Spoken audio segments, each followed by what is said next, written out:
Hello ladies and gentlemen, mostly gentlemen. Today I am reviewing Weezer's classic 1994 album, The Blue Album. The Blue Album is a record produced by Rick Ocasek from the band The Cars, and frontman Rivers Cuomo is the vocalist. Of course, the electric guitarist and and lyricist. He writes the songs. They're individually 10 tracks on this album individually.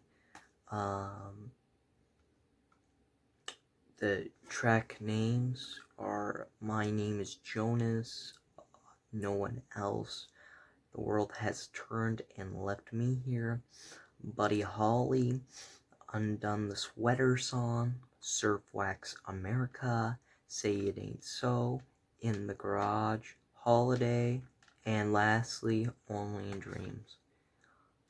Now, this album is a fan favorite among Weezer fans, and a lot of people who are not even fans of Weezer really do appreciate the intelligence of music production this album took. My Name is Jonas alone, that is great. It's just a great song. The acoustic at the beginning, the acoustic guitar at the beginning, string, it was just set up the mood of the song. You know, it was it's in B major. The song is in B major. It's just a very happy go feel. Then the electric guitar. Who doesn't remember the electric guitar in the song?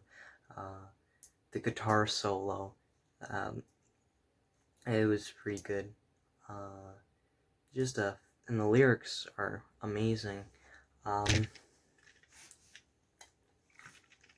lyrics are just phenomenal. It's the only one where Rick Ocasek actually has a writing credit for the song, which makes me feel weird because it's my favorite Weezer song, so I don't know how to feel about that. But truthfully, the drums are great. Patrick is a great drummer. No One Else, I'm not a huge fan. No One Else, probably one of my least favorite songs on the album. The story goes that frontman Rivers Cuomo wants a girl that pays always attention to him, and No One Else, which wouldn't really get over today in these standards, but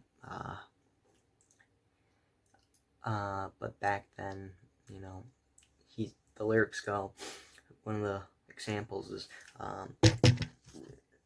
when Weezer says, Rivers Cuomo says he doesn't want his girl to laugh at anyone else's joke. It just seems like kind of little misogynistic, not exactly misogynistic, but not really misogynistic at all, but like she can't really have a choice, which is depriving of a woman. The World Has Turned and Left Me Here, that's a pretty good song.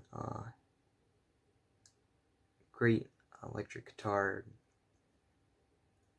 chords. Buddy Holly is definitely my favorite single from the album. It's just it's the shortest song out of all of these. It's just the lyrics. It's just a fun song. Basically, the electric guitar. When the overall production on the song is probably the most. It's probably the best in production wise. One of the best, which kind of makes sense why it was a single now. It's short, it's fun, one of the best production wise, which just makes so much sense. It makes a lot of sense why they chose that as a single, and also it's got the name of Buddy Holly, one of the most iconic American rock and roll singers. Undone, the Sweater Song. Not a huge Undone fan.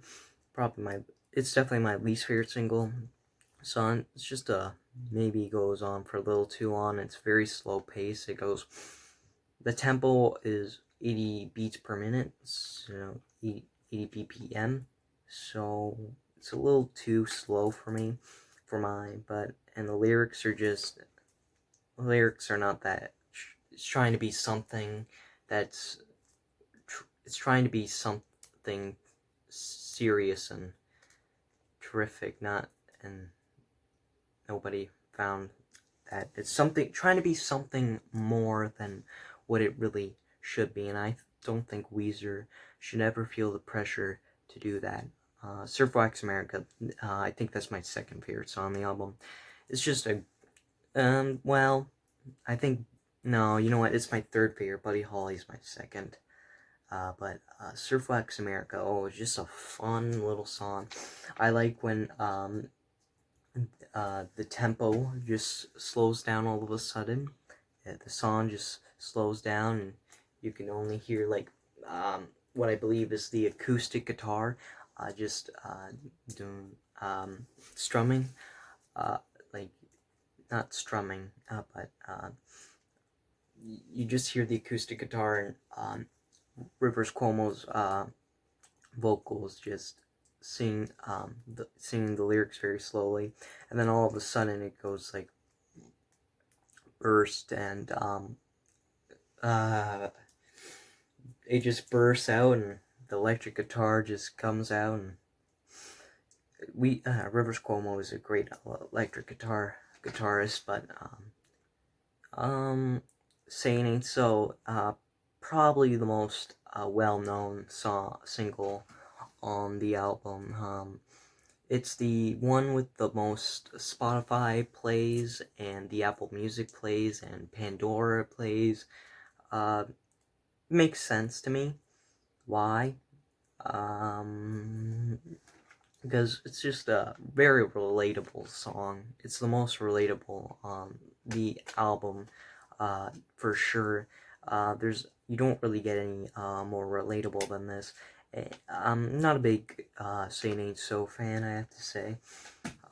But that electric guitar, but the drums are a little off sync. I do have to say that they don't really go with the song. But Matt Sharp's background vocals, he was the background vocalist. He was like the background vocalist guy, but he was also the bassist.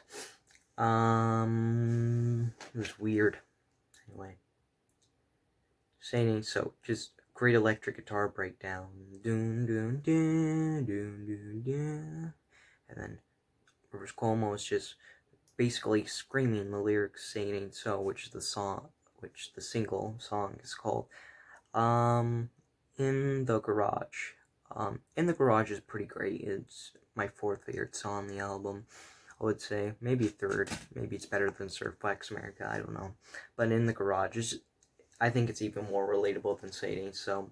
It's just a guy that wants to fall back from reality and just doesn't want to hear anything. He just wants to rock out and with his rebellious spirit, which kind of reminds me of myself a little bit. I'm a little handsome man. No, not really, but In the Garage, great electric guitar as always.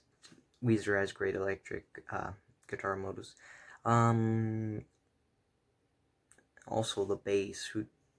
I'm almost to the best bass song on the album, but Holiday, what a classic song. not a big fan of Holiday though. When I say classic, but you gotta listen. Like it's one of the lesser songs on the album, but it's still a classic song. That's just literally the Blue Album. Just, I don't really have anything to. There's nothing really to say about Holiday. It's just you know what? Holiday might be my least favorite on the album, only because there's not really anything to talk about. And Only in Dreams has something for me to talk about. It's definitely the slowest paced song on the album. For sure. It goes for 8 minutes, so that's quite a long song, but I will say that the bass line kind of gets a little old after a little while. The bass notes, EDG, gets a little old after a while. 4-string bass. It was great at the beginning of the song, but then it just goes like, oh, okay. The song's very slow. It's trying to be more than it's really should be. That's my biggest complaint about the Sweater song, with all fairness. But you know what? The lyrics are pretty great, and you know what? The song is really worth it for that. The breakdown, the dynamics, would all go up, and they just rock out at the end with the guitar. So it's one of the best written guitar solos of all time. You can't really get any better than that, because we've been waiting so long and the payoff was that good. I was honestly very surprised to hear it for the first time when I heard it. I'm hailing Only in Dreams to be one of the best songs on the album. It's not my favorite on the album. My 4 favorites are My Name is Jonas, obviously. My Name is Jonas is one of the best opening tracks of all time for an album. Buddy Holly and Surf Wax America, In the Garage, those are my favorite songs. Holiday's it just came too late on the album. If it came out a little earlier, see, track listing is a little bit listing. Like, it really kind of matters for me if a track goes on before or after. But you know what? Weezer really proved something for this first record, and it went on to sell 3 million copies in the United States. So that means 3 times platinum. And the Undone Sweater song landed on number 57 on the Billboard Hot 100, and Buddy Holly got a massive airplay on every radio station, and was on MTV quite a bit. So the Hot 100 back then was kind of silly. Like, it sounds like in the top 10 of Hot 100 airplay, it surely should be on the Hot 100, but it never is. It just doesn't make any sense. But the Billboard Hot 100's gotten better with their singles on the Hot 100. I hope I'm not going on too long, but I'm kind of falling off here. You know what? For me, truthfully, it has some pretty great songs. Common regard is that Only in Dreams is one of the most overrated Weezer song I've read, and I kind of agree with that, but sorry guys, I just kind of agree with that. I know a lot of Weezer fans actually say that that's their favorite Weezer song, when it is probably the best written. Well, one of the best written. It's not the best written. But you know what? I think the next album I'm gonna review, Pinkerton. I think Pinkerton has a couple songs that are actually better than this. I don't think it's an overall better album. It's just the best songs on this album, I think, are better than this one. And Anthony Fantano, don't come after me for saying that Pink. I'm not saying that. I'm saying that Pinkerton is better than the Blue album. I'm not saying that Pinkerton's better than the Blue album. It doesn't an album that has better songs doesn't actually mean that it's a better album. It, could have some songs could be much worse in the quality, but then the other songs were took longer than production, very long, and the others are just like But anyway, well, Weezer really went on the top with this record. That's what I was trying to say earlier, but I always go on a tangent because I'm just like that way. But you know what? I probably would give it somewhere. If I don't give it an above 8 out of 10, people are gonna probably give me hate mail or stuff, like hate comments. You're probably gonna say, "Oh, you're such a virgin," but something like that, like someone could say, "You're such a faggot." I say, "No, I'm not a faggot. I think I have a good taste in music." Anyway, but you know what? Some websites have rated this 7 out of 10. You know what? Yeah, I'm gonna go with 7.8 out of 10. That sounds like the best possible answer. It's close to an 8, but tiny bit overrated for some websites. If some websites rate an album like 10, I kind of get a little because no album is truly a 10. 10 is 100% perfect. Well, like a little mess ups, but like there's no bad songs at all. Every song's worth listening, but only 10 tracks comes at around a solid 40 minutes. No, really only because of Only in Dreams. The album is honestly very short, has very short tracks, but thank you for watching, and I'll see you guys in the next video, because I'm gonna review albums from now on, and I'm gonna review Pinkerton, everybody's favorite album. No, well, not at the time it was released, but thank you for watching. I'll see you guys in the next video. Goodbye.